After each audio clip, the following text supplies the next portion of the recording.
لم يرى والده وبحث كثيرا عن صورة له دون جدوى. تزوجت أمه وتركته مع خاله. بكى على بطولة فيلم الكرنك، والبشرة السمراء كسرته قبل عالم الفن والنجومية. الوجه الآخر لحياة النمر الأسود، الإمبراطور والوزير أحمد زكي.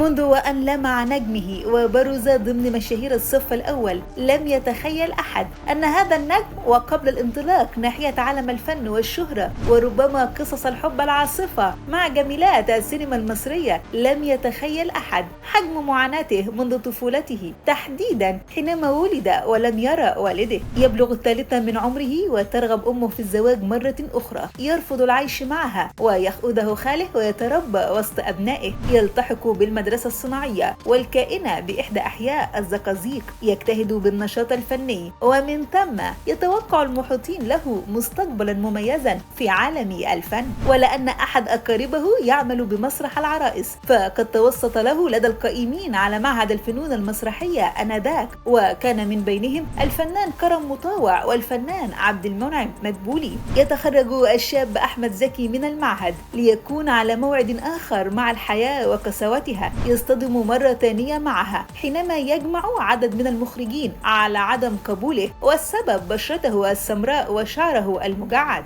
لكن تختلف الظروف وتأتي مواتية بعض الشيء، يسند له دورا معقولا في مسرحية هلو شلبي، وتتوالى الأعمال لتأتي الطفرة عقب مشاركته الفنانة سعاد حسني في أيقونة هو وهي. وحدث أن بكى الفنان كثيرا على خلفية رفضه في أكثر من دور بطولة، ليتم إسناده لغيره من الفنانين عادل إمام ونور الشريف، حيث رفض المنتج رمسيس نجيب قبول الفنان في فيلم الكرنك الشهير، معللا بقوله: كيف تحبه سعاد حسني في الفيلم في تنمر قاس على لون بشرته وطبيعة شعره. بكى أيضا الإمبراطور حينما استبدلوه بالفنان عادل إمام في فيلم الحريف، وحينما تنمر عليه زملائه ومنهم الفنان يونس شلبي في مسرحية مدرسة المشاغبين على خلفية ظروفه المادية. تتغير الظروف ويأتي التقدير الكافي للنمر الأسود، لكن من مخرج ألماني اكتشفه، والأهم ملامحه السمراء والتي ميزته، ومن ثم يحيك صياغة جديدة لمعادلة النجم عقب نخبة من نجوم الفن المصري: رشدي أباظة، حسين فهمي ونور الشريف،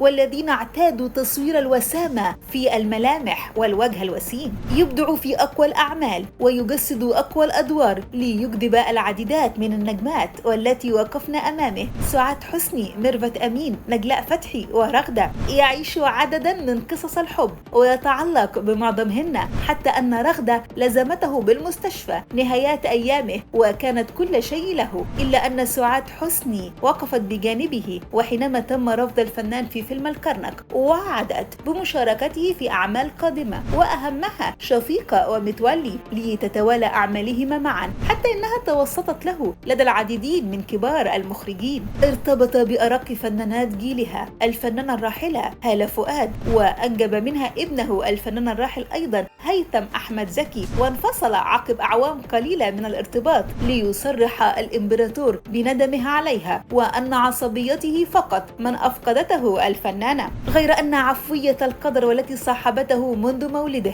عادت لتنهي حياته بسرطان الرئة عن عمر ناهز 55 عاما، وهو الذي كبر وتربى بغير أب. ويقال إنه حاول أن يجد صورة لوالده ولم يجد، على إثر قيام زوج والدته بحرق كل صور والده. والسؤال برأيك، هل نجح الفنان أحمد زكي بالفعل في تغيير الصورة النمطية لنجم السينما؟ معظم المعلومات والتي تمت الاستعانة بها جاءت في حوار للفنان أحمد زكي، حوار نادر لابن خاله، تصريحات الناقد طارق الشناوي، تصريحات محمد عشوب. لديكم أي معلومات عن الفنان أحمد زكي بإمكانكم ذكرها في التعليقات، أما لديكم أي قضايا أو موضوعات تودون إثارتها بإمكانكم أيضا ذكرها بالتعليقات.